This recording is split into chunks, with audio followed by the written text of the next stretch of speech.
ये रिचर्ड और अहम अमरीकी अहदेदार के जो ट्वीट्स आ रहे हैं वो कितने अहम हैं? देखें, इस वक्त अमेरिका से जो ट्वीट्स का सिलसिला शुरू हुआ है, ये हुकूमत के लिए मैं तो इसको बहुत ख़तरनाक देख रहा हूँ। उसकी वजह यह है कि हम ये देख रहे हैं कि पाकिस्तान की जो हुकूमत है, पाकिस्तान का जो इस वक्त निज़ाम है, इनको पाकिस्तान के अंदर से तो कोई परेशानी है नहीं। पाकिस्तान के अंदर से इस हद तक ये कॉन्फिडेंट हैं कि देखें 8 फरवरी का इलेक्शन जो है वो चोरी किया गया। लोगों ने 2 तिहाई अक्सरियत इमरान खान को दी, लोगों ने मैंडेट इमरान खान को दिया, लेकिन हुकूमत दे दी गई 17 सीटर पार्टी को। जिसने 17 सीटें जीती उसको प्राइम मिनिस्टर बना दिया गया, जिसने 27 सीटें जीती उनको सदर बना दिया गया। और जो कुछ इलेक्शन से पहले भी तहरीक इंसाफ के साथ हुआ, इलेक्शन के दिन तक तहरीक इंसाफ के साथ हुआ, वो भी पाकिस्तान की तारीख में कभी नहीं हुआ कि एक जमात से उसका जो निशान है काजी फाइज ईसा ने वो छीन लिया, लेवल प्लेइंग फील्ड नहीं दी गई। मेन लीडर जो है इमरान खान वो जेल में था, 3 उनको इमरान खान साहब को सजाएं हुई। जेल के अंदर जो फेयर ट्रायल का हक उनको नहीं दिया गया, और जजेस, सिलेक्टेड जजेस को लगाकर और फेयर ट्रायल के तकाज़ों को पामाल करते हुए इमरान खान को सजाएं दी गई। अदालतों से उनके खिलाफ फैसले करवाए गए, काजी फाइज ईसा उनके खिलाफ इस्तेमाल हुए, नून लीग को खुली छूट दी गई, इंटरनेट बंद कर दिया गया, मोबाइल सर्विस बंद कर दी गई, और ए और बी कैटेगरी की उनकी लीडरशिप नहीं थी। उनके लोगों के घरों पर छापे मारे गए, चादर चार दीवारी के तकद्दुस को पामाल किया गया, बर्बरियत, जज़ीदियत, फस्तायत की गई, ये सब कुछ किया गया। लेकिन फिर क्या हुआ? लोग 8 फरवरी को निकले, लोगों ने खौफ के बुत तोड़ दिए, लोगों ने इमरान खान की कॉल पे लब्बैक कहा, लोगों ने इमरान खान को वोट दिया, लोगों ने 2 तिहाई अक्सरियत इमरान खान को दे दी। लेकिन फिर क्या हुआ? 9 फरवरी को, 8 और 9 फरवरी की दरमियानी रात पूरा मैंडेट चोरी कर लिया गया। और उसके बाद आज तक कानून यह कहता है कि 180 दिनों के अंदर अंदर जो है वो फैसला होना चाहिए था इलेक्शन पिटीशंस का। अभी तक पंजाब में कोई उस तरह से फैसला नहीं हुआ, कोई एक सीट पीटीआई को वापस नहीं मिली, बल्कि काजी फाइज ईसा जैसा जो घटिया इंसान था, घटिया शख्स था, उसने रिकाउंट के नाम पे सीटें छीनी। उसके बाद फिर मखसूस नशिस्तों वाला फैसला आया, उस पर काजी ने अमल दरामद नहीं होने दिया, और उसके बाद याहिया अफरीदी साहब उस पर अमल दरामद नहीं होने दे रहे। और इलेक्शन कमीशन देखें, 8 फरवरी के इंतखाबात में हुकूमत, निगरान हुकूमत, निज़ाम, इदारे, इलेक्शन कमीशन, मीडिया सब एक तरफ थे, अकेला इमरान खान दूसरी तरफ था। और पाकिस्तानियों ने इमरान खान की कॉल पे लब्बैक कहा, इमरान खान को मैंडेट दिया, लेकिन क्या हुआ? वोट चोरी हो गया। अब बात यह है कि पाकिस्तान के अंदर वोट के जरिए हुकूमत बनाने का हक लोगों से छीन लिया गया, वोट चोरी कर लिया गया। उस चोरी के मैंडेट की वापसी के लिए जो कानूनी रास्ते थे वो बंद कर दिए गए। लोग पुरअमन जिद्दोजहद के लिए निकले। 26 नवंबर को जो बर्बरियत हुई, पुरअमन जिद्दोजहद का रास्ता भी बंद कर दिया गया। अदालतें एग्जिस्ट नहीं करती, याहिया अफरीदी साहब कुछ नहीं कर रहे। तो अब आप मुझे बताएं कि इस सारी सूरत हाल में पाकिस्तान के अंदर जो तहरीक इंसाफ के हामी हैं वो अगर अमेरिका की तरफ ना देखें तो क्या करें? वो अमेरिका की तरफ इसलिए देख रहे हैं कि वो ये समझते हैं कि क्योंकि अमेरिका ने ही रजीम चेंज करवाया था, क्योंकि जो बाइडेन इंतजामिया ने पाकिस्तान के अंदर एक खिलवाड़ किया था, तो ट्रंप कहते हैं कि हमने जो है बाकी जो महाज खोले हुए बाकी मुल्कों में हमने उनको खत्म करना है, हमने अमेरिका पे फोकस करना है। तो इसलिए पाकिस्तान के लोग अमेरिका की तरफ देख रहे हैं कि अगर ट्रंप ये समझते हैं कि उन्होंने अमेरिका पे फोकस करना है और बाकी बाहर जो खिलवाड़ अमेरिका पहले करता है वो नहीं करना, तो सबसे पहले तो पाकिस्तान के अंदर ये चैप्टर क्लोज करें ना, कि जो यहां पे आपने चोरों, डाकुओं, लुटेरों को, 2 नंबर लोगों को आपने यहां पे मुसल्लत किया, तो ये चैप्टर क्लोज करें। ये है पाकिस्तान के लोगों की होप। और दूसरा जाहिर है पाकिस्तान, ओवरसीज पाकिस्तानी वहां पे उन्होंने इस शर्त पे जो बाइडेन इसको ट्रंप को वोट डाला कि वो जो बाइडेन वाली जो हरकतें हैं पाकिस्तान के अंदर वो नहीं करेंगे। डोनाल्ड लू और डोनाल्ड ब्लूम ने जो चीजें की हैं वो बंद होंगी, वो वारदातें नहीं होंगी, इसलिए लोग देख रहे हैं। और अब जो ट्वीट्स का सिलसिला शुरू हुआ है, मैं समझता हूं ये पाकिस्तान की हुकूमत के लिए बहुत खतरनाक है।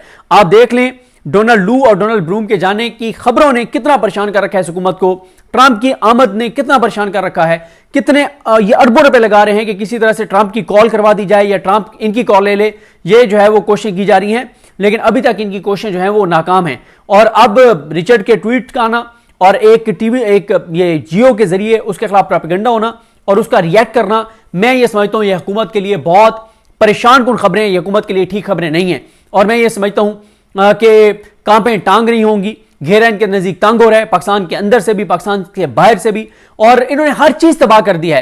ये कहते थे कि इमरान खान ने सऊदी अरब से तल्लुकात खत्म कर तबाह कर दिए हैं, तो जब से ये आए हैं 1 रुपए की बता दें इन्वेस्टमेंट आई हो, सिवाय इसके कि 2 पेट्रोल पंप सऊदी अरब ने खोल लिए हैं, एक इधर एम्बेसी रोड पे खुला हुआ है और इसके अलावा एक और को खुला हुआ है। ये 2 पेट्रोल पंप अमेरिका सऊदी अरब ने खोले हैं, उसके अलावा 1 टके की वो नहीं है। और एक साथ हमारे कुछ सहाफी मिलते हैं, तरले कर रहे हैं सऊदी अरब की, अल बेक उनका है, फास्ट फूड का, उसके कोई ब्रांचेस शनाचे खोल दें। इसके अलावा ₹1 की इन्वेस्टमेंट पाकिस्तान के अंदर सऊदी अरब ने नहीं है इनकी। चाइना की बात की जाती थी, आप साफी की रिपोर्ट्स पढ़ लें कि चाइना इस वक्त पाकिस्तान से कितना नाराज है, किस हद तक नाराज है।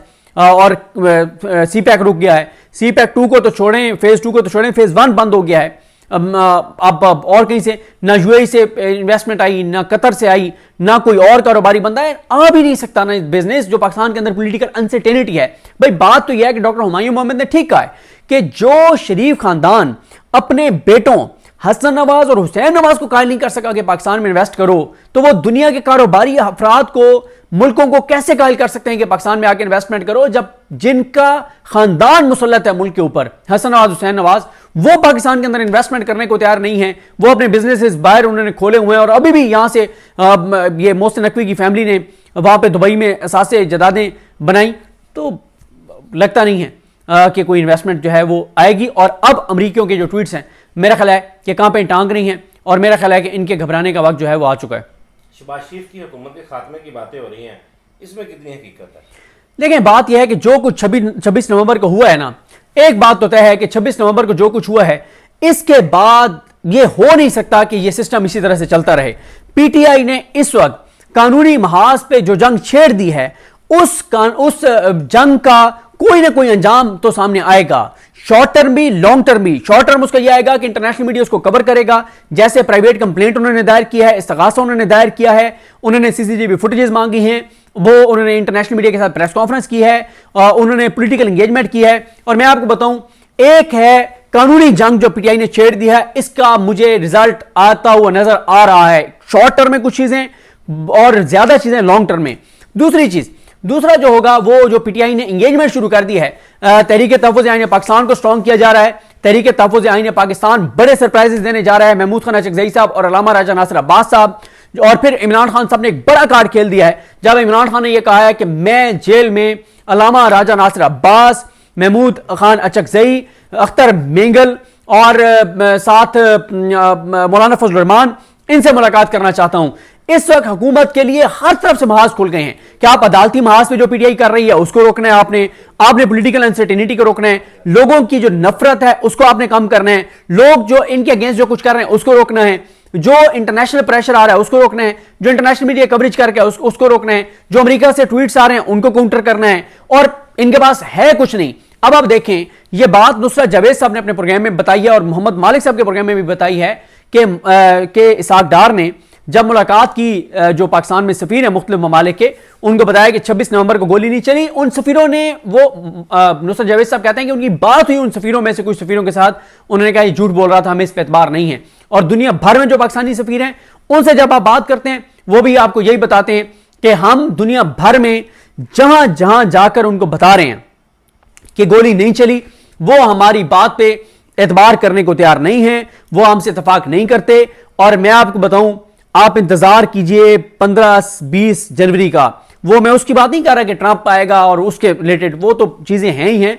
देखें, जब दिसंबर क्लोज होता है तो जनवरी में रिपोर्ट्स आती हैं इंटरनेशनली, पूरी दुनिया के बड़े बड़े इदारे रिपोर्ट जारी करते हैं, ह्यूमन राइट्स के हवाले से, मीडिया की आज़ादी के हवाले से, जमहूरियत के हवाले से। जनवरी में हर चौथे दिन एक इंटरनेशनल रिपोर्ट आएगी जिसमें पाकिस्तान के हवाले से बताया जाएगा कि इस दौर में क्या हुआ है, किस तरह हुआ है, किस तरह से शख्सी आज़ादियां सलब की गई हैं, कैसे बेगुनाहों को जेलों में डाला गया है, कैसे इमरान खान को जेल में डाला गया है, कैसे मीडिया के ऊपर कदगनें लगाई गई हैं, कैसे हरमीत सिंह, रिजवान गिलजई, अब्दुल कादिर, वसीम मलिक, मरियम नवाज खान और इन सारों पे जो है वो केसेस बनाए गए हैं, आसिफ बशीर चौधरी समेत। तो ये सारी चीजें आएंगी, आप देखिए कि आप, मेरा ये ख्याल है कि इस हुकूमत का जो सफर है वो सियासी कब्रिस्तान की तरफ जाने का शुरू हो चुका है। क्या इमरान खान और एस्टेब्लिशमेंट के दरमियान कोई मुज़ाकरात चल रहे हैं? देखिए, अभी तक कोई ऐसी शवाहिद नहीं मिलते कि इमरान खान और एस्टेब्लिशमेंट के दरमियान कोई मुज़ाकरात चल रहे हों, क्योंकि दोनों तरफ से जो इस वक्त बयानात हैं वो शदीद हो रहे हैं। इमरान खान का ट्विटर अकाउंट देख लें, कल भी जनरल डायर और इस तरह के बयानात और इस तरह की बातचीत, और इसी तरह से दूसरी तरफ से भी देख लें कि पीटीआई के खिलाफ कार्रवाइयां वो भी हो रही हैं, लेकिन तरक्कियां बढ़ रही हैं। एक तरफ आप देख लें, अली अमीन गंडापुर साहब जो हैं वो असले की बात कर रहे हैं, वो बंदूक उठाने की बात कर रहे हैं, वो कह रहे हैं कि इमरान खान कह दो कि पुरअमन जद्दोजहद नहीं होगी। दूसरी तरफ से हुकूमत वाले पहले बयान दे रहे थे कि तुम्हारी जुर्रत है तो तुम आके दिखाओ, तुम्हारी औकात है तो आगे दिखाओ, अब तुम आगे दिखाओ, तुम नहीं आ सकते। इससे पहले भी यही हुकूमत ने गलती की थी जब डीपीओ अटक और इंसानों से बयान दिलवाए थे कि पठानों पख्तूनों पश्तूनों तुम्हारे अंदर गैरत है तो तुम आके दिखाओ, 1 लाख बंदा लाओ, हम तुम्हें रोकेंगे, तुम्हें अटक का पुल क्रॉस नहीं करने देंगे। उन्होंने नाक इनकी रगड़ के रख दी है, उन्होंने इनकी नाक मल के रख दी है, इनकी आंखों कानों और नाक से धुएं थे जब फिर पठान आए हैं, तो जब हजारे वाले आए हैं तो ये इस तरह की धमकियां दे के ये पाकिस्तान का नुकसान कर रहे हैं,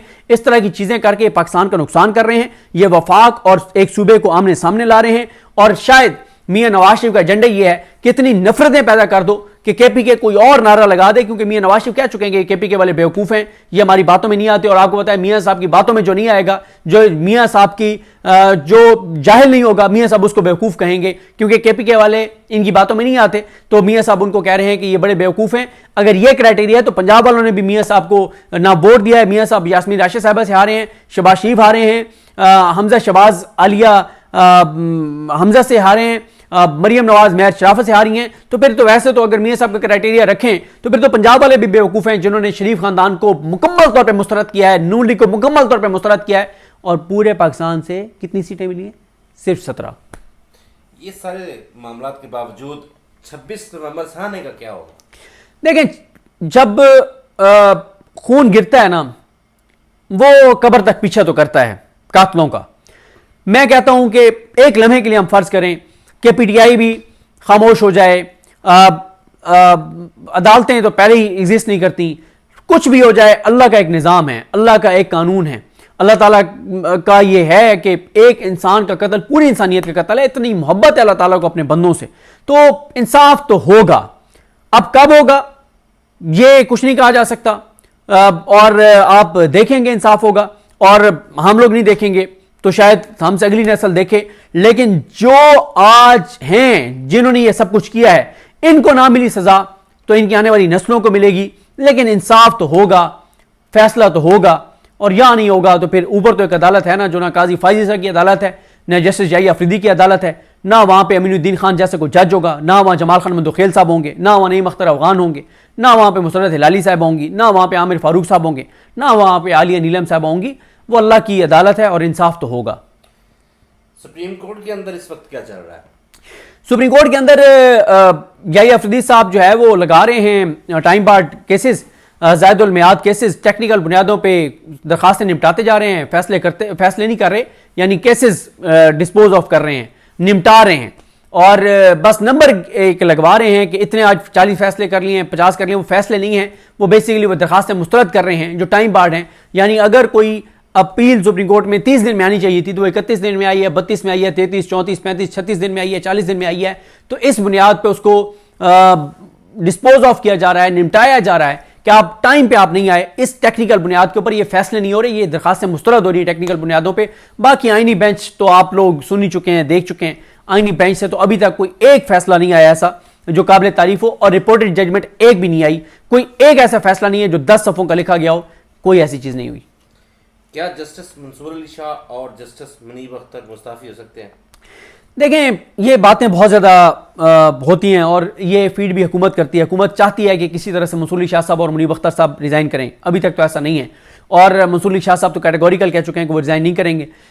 लेकिन हुकूमत की भी पूरी कोशिश है। अब कौन कितना कामयाब रहता है, अभी तक तो मंसूर अली शाह साहब हों, मुनीब अख्तर साहब हों, आयशा मलिक साहबा हों, अतर मिनल्ला साहब हों, शाहिद वहीद साहब हों, ये अपने हलफ के साथ खड़े हैं। अकील अब्बासी साहब हों, ये अपने हलफ के साथ खड़े हैं, पाकिस्तान के साथ खड़े हैं, पाकिस्तानियों के साथ खड़े हैं और इंसाफ पे मबनी फैसले कर रहे हैं। अब कब तक ये लड़ाई लड़ते हैं देखना है। जिस दिए में जान होगी वो दिया रह जाएगा। काजी फायद साहब पाकिस्तान वापस आएंगे या वो मुस्तकिल तौर पर पाकिस्तान छोड़ गए?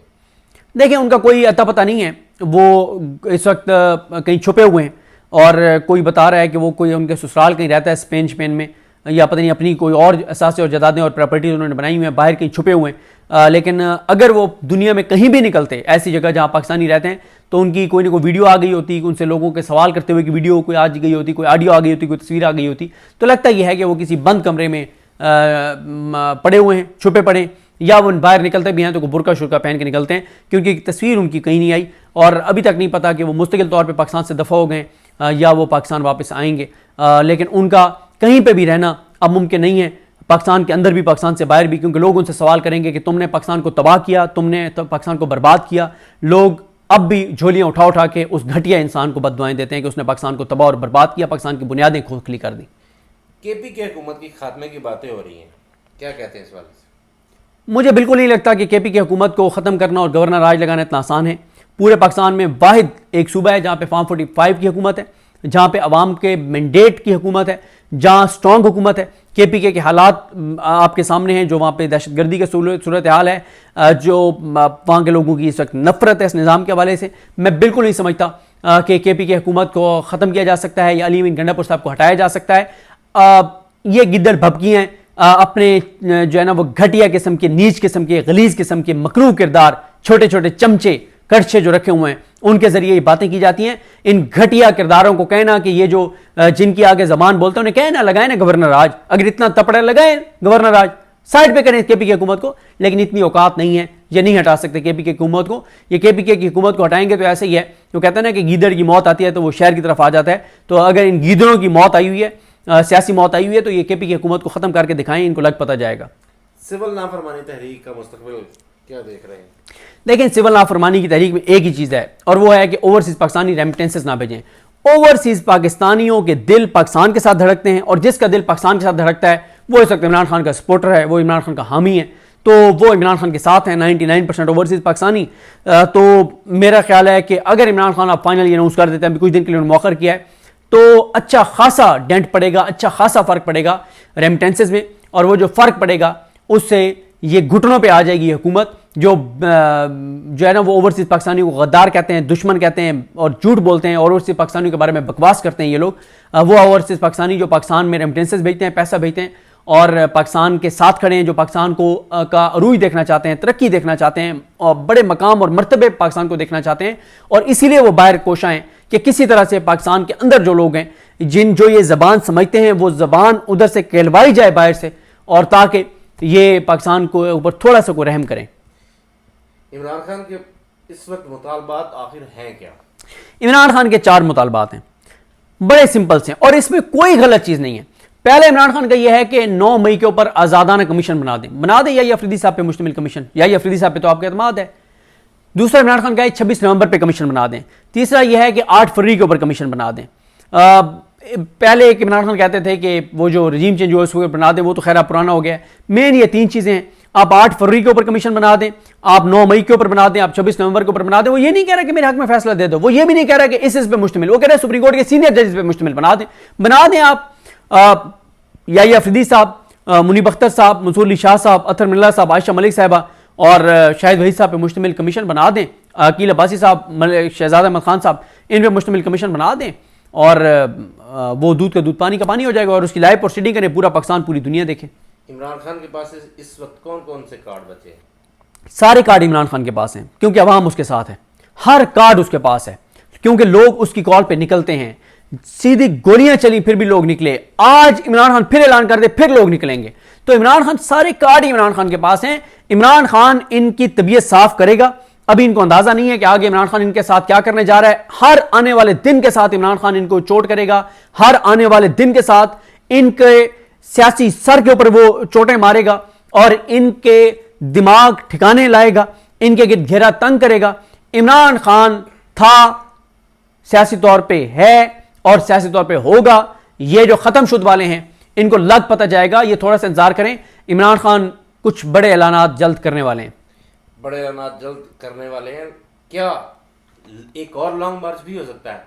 बिल्कुल ये है, और इसमें जो मुख्तलिफ आरा हैं इस वक्त, एक ये है कि फरवरी में इसको प्लान किया जाए, एक है कि नहीं, आप बड़ी क्लैरिटी के साथ आप एक चीज़ कहें कि इस तारीख तक हम ये डेडलाइन है, इस तारीख तक इस चीज़ की डेडलाइन है, इस तारीख तक इस चीज़ की डेडलाइन है, और फिर राय ये है कि फाइनल लॉन्ग मार्च जो है इस्लामाबाद की तरफ, वो ईद के बाद यानी माह रमज़ान के बाद वो एक मार्च जो है वो किया जाए इस्लामाबाद की तरफ, और वो ना तो 8 फरवरी के मैंडेट की वापसी के लिए होगा, न 9 मई पे कमीशन के लिए होगा, न 26 नवंबर पे कमीशन के लिए होगा, बल्कि वह हुकूमत के खात्मे के लिए होगा, चोरों डाकुओं लुटेरों को इक़्तिदार से निकालने के लिए होगा। तो ये इस वक्त राय एक है। देखते हैं इमरान खान क्या करते हैं, लेकिन इमरान खान नज़र ही आ रहा है कि बड़े ऐलानात करने जा रहे हैं।